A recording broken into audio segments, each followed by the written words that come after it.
Hi everyone, thanks for attending this next Friday edition, our third edition of Science with Sharon.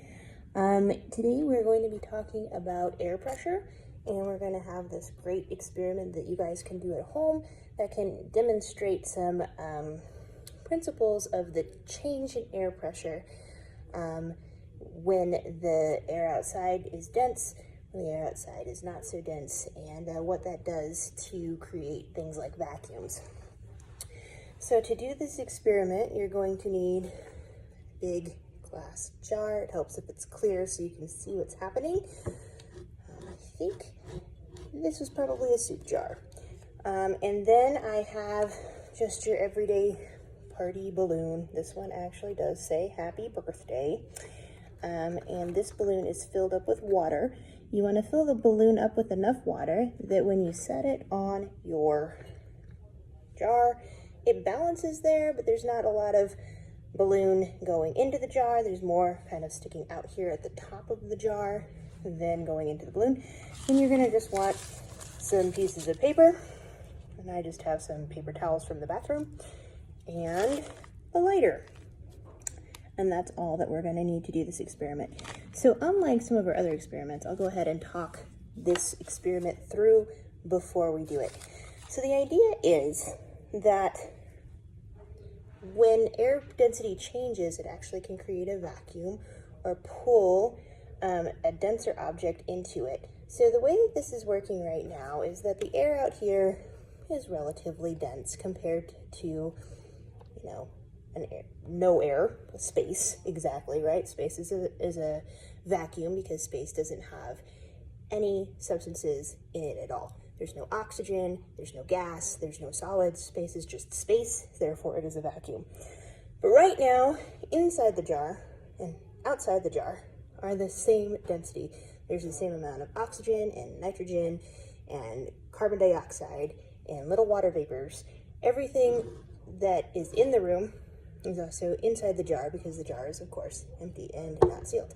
So even if we set this balloon right on top of the jar, it really doesn't do anything because the density all around it is the same. There's the same amount of pressure being exerted here as down here. The jar is the same as the outside air. But what we're going to do in this experiment is change the density of the air inside the jar so we can see what happens, what that does to outside forces. And the way that we're going to change the density in the jar is by using up all the oxygen in it. And the way we're going to use up all the oxygen in the jar is by burning it. So I don't know if you know this, but fire consumes oxygen to burn. You need to have oxygen so your fire will burn. If you don't have any oxygen, there's no fire. That sometimes happens, like if you put a candle in a jar and then cover the jar, the candle will burn out. That's because the candle has consumed all the oxygen in the jar and there's no more fuel left for that flame. So that we're going to do something similar, and then we're going to see what happens once we consume the oxygen in the jar and change the density inside of it. What's going to happen to this balloon as we just set it on the top of the jar. So real quickly, we're going to light this little bit of paper on fire. I'm going to dump it in the jar. I'm going to put the balloon on top of the jar, and we're going to see what happens. All right, are you ready? Let's do the experiment. I'm just going to kind of wad this up so it doesn't burn quite as quickly, so I have time to dump it in the jar.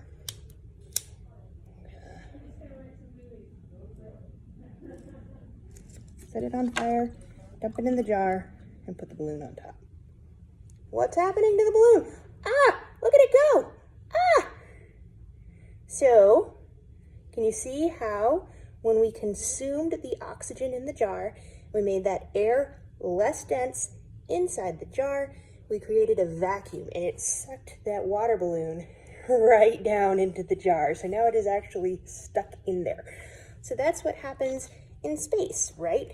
This is how vacuums are created in space. So all of your available substances have been taken out in space. And so if you were to go there, you would get sucked out, right? Because space is no density whatsoever, and you are dense. And the thing about density is that it wants to create an equilibrium. It wants there to be an equal amount of density anywhere. So this jar is trying to pull in the outside air so that it will be in equal densities with outside and inside the jar, but it couldn't get any air because the balloon was blocking the air. So instead it pulled the balloon down into the jar. It does not work with air. You do need to have a water balloon because air will just burn up and it'll be no good. A water balloon shows that effect better because the water balloon is actually denser than the air outside. And it's a really good visual to see what happens. So, to recap, if I had lit this and just left it in there, it would have burned a little bit longer because even though the density had changed, it would be pulling in air that has oxygen in it into the jar and consuming it for flame. But with this on top of it, it tried to pull the air in, it made a vacuum, it pulled the balloon down into it, and the paper went out really quickly because there was no more oxygen left in the jar. And that's our experiments on air density for today. Thanks guys for watching, and I will see you all next Friday. Actually, you know what? I won't see you guys next Friday. Next Friday, we're taking a break for 4th of July, so I will see you in 2 weeks. Have a wonderful, wonderful time, and until I get to see you again in person, stay safe, stay healthy, and keep making. Bye guys.